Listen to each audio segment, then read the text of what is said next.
Nono ano. Vamos dar continuidade aqui ao estudo, né, da classificação das espécies.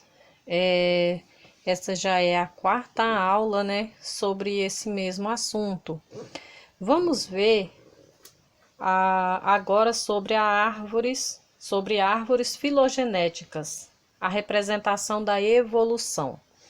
Então, o principal assunto, né, deste capítulo é continuar com o tema evolução, né, que foi desenvolvido principalmente pelo cientista, né, o cientista Darwin, né, ele que criou essa teoria da evolução.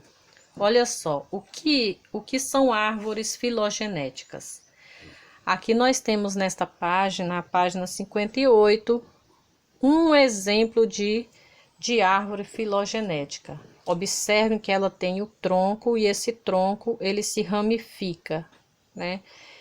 Observe que são vários galhos, cada galho vai se ramificando. Bom, por meio de esquemas, é possível mostrar o modelo atualmente aceito para a história evolutiva de um determinado grupo de organismos. O estudo das relações de parentesco entre os seres vivos é chamado de filogenia, do grego pilon, tá, que significa raça ou grupo, e genos, que é a mesma coisa que o significado da palavra genus em grego.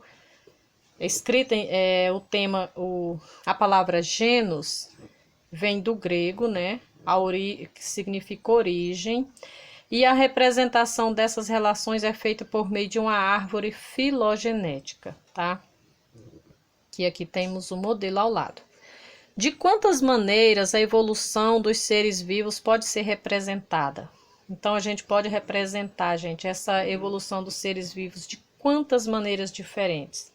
Se você for fazer uma busca na internet, mesmo que seja uma busca rápida, sobre árvores e evolução, lá você vai encontrar algumas das formas representadas aqui.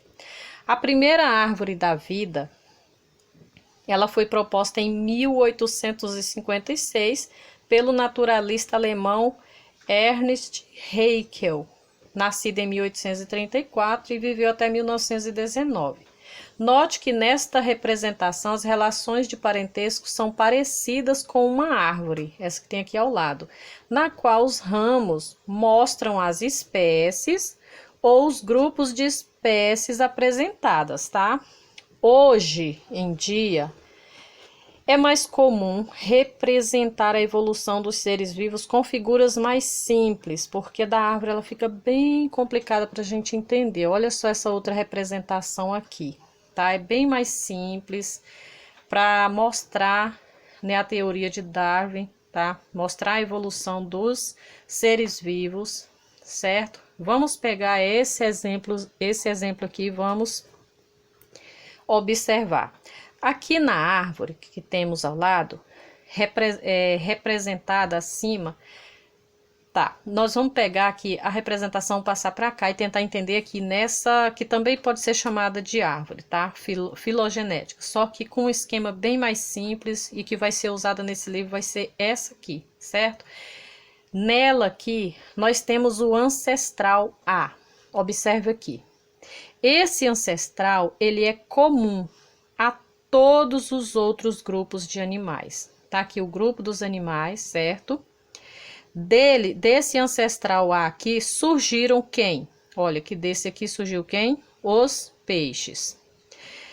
Então, surgiu os peixes.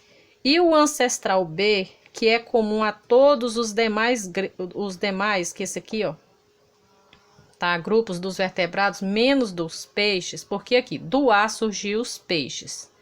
Então, aqui nesse meio, tá?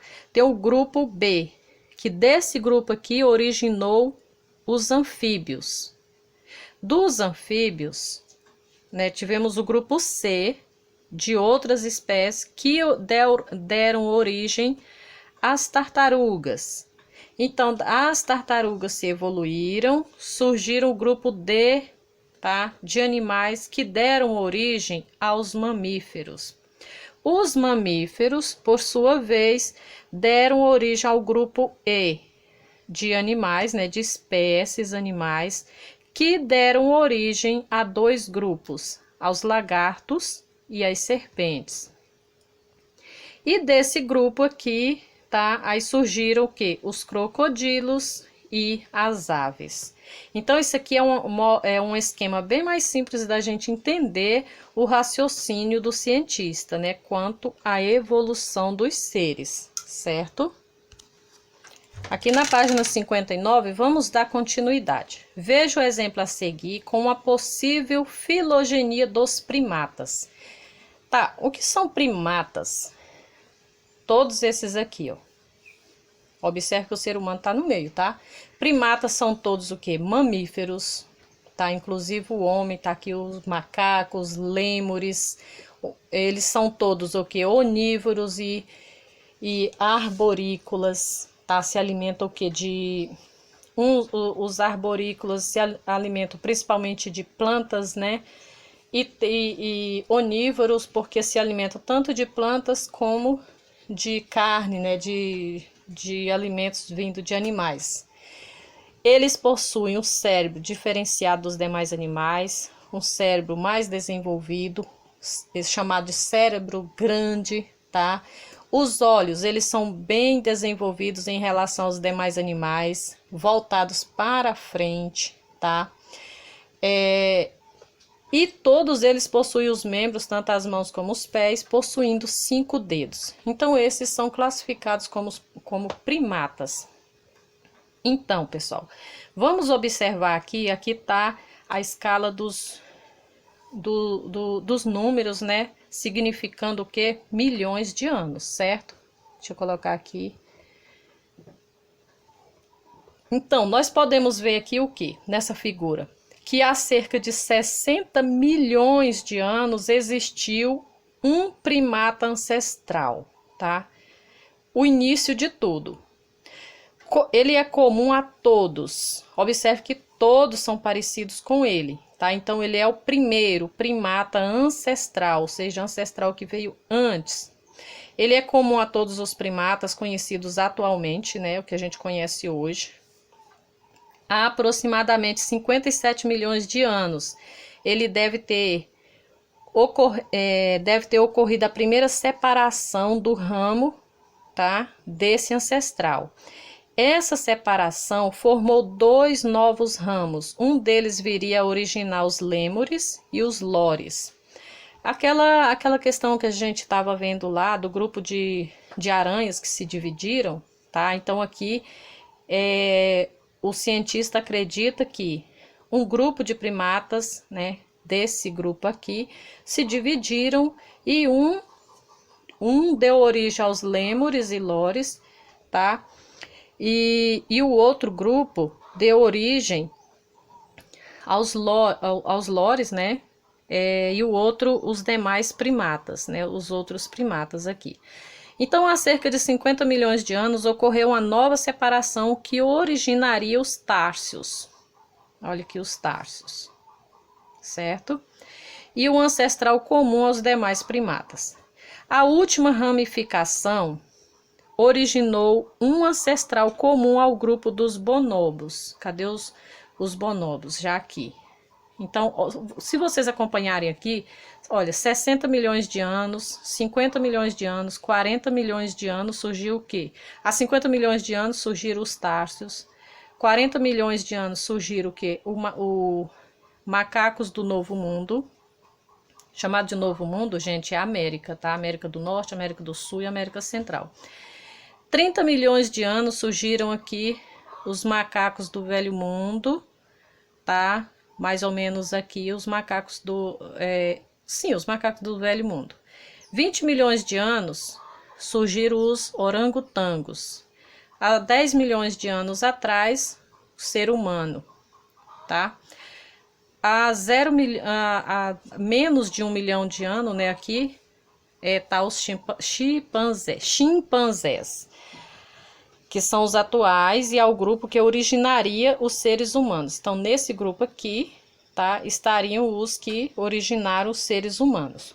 Como já estudamos no capítulo anterior, podemos constatar que aquela frase que fala assim: o ser humano descende do macaco. Eu estou lendo essa parte do texto aqui, gente, e explorando as principais informações aqui, tá? Então, essa frase aqui, ó, o ser humano descende do macaco, não é verdadeira, segundo, tá, o autor está dizendo aqui. Ele quer dizer o seguinte: não é que o ser humano é descendente do macaco, mas o ser humano descende de um ancestral, ou seja, o ser humano é descendente de um ancestral que também deu origem a alguns grupos de macacos, no caso os chimpanzés e os bonobos. No final das contas, ele acaba dizendo que nós viemos do macaco mesmo. Por quê? Dizer que viemos do macaco não é verdadeira, mas nós viemos de um descendente. Esse descendente deu origem aos macacos e esse descendente também, esse ancestral lá atrás, deu origem aos seres humanos. Pessoal, é o seguinte, vocês viram, a gente está encerrando agora, neste capítulo, o estudo da evolução. Todos vocês sabem que são duas teorias. Tem a teoria da evolução, que é essa que a gente estudou bastante aqui, ou seja, a evolução, os seres vivos foram se evoluindo há milhões e milhões de anos, então, e se tornando o que são hoje, tá? Essa é a teoria da evolução. O ser humano se evoluiu a partir de um primata. Observem que é esse aqui, que eles dizem que nós viemos a partir desse primata. Tá vendo que ele aqui é o início de tudo? Dele que deu origem a todos esses aqui, certo? Isso é uma teoria. Agora, vocês sabem que além da teoria da evolução, existe a teoria da criação, tá? Não cabe a nós julgar, né, quem tá certo ou tá errado aqui durante o tempo que a gente está estudando. Quando a gente estuda para conhecer. Nós temos a obrigação de conhecer. Agora, acreditar é outra coisa, tá? Dizer, eu acredito que eu vim do macaco. O meu ancestral foi um primata, eu também sou um primata e nós viemos do macaco, que esse aqui não é bem chamado de macaco, o macaco é que é descendente dele também. Isso não vem ao caso, né? Nós estamos conhecendo. A teoria da criação é aquela que está lá no livro de Gênesis da Bíblia, né? Criação, Deus criou o mundo e tudo que nele há.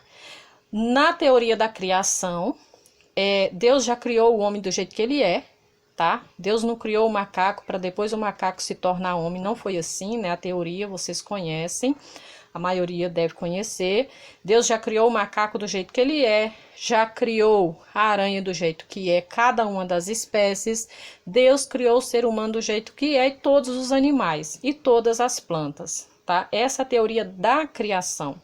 E nós acabamos de estudar a teoria da evolução. Qual é a nossa posição? Conhecer, tá? As duas teorias. Vocês vão estar sempre estudando e estudando a teoria da evolução. Geralmente no livro eles trazem bem minuciosamente, né, essa questão dessa teoria e nós temos a obrigação de conhecer, tá bom? Então, bom estudo para vocês. Aqui a gente encerra esse vídeo falando desse assunto. Depois eu estarei gravando um falando das atividades, ok?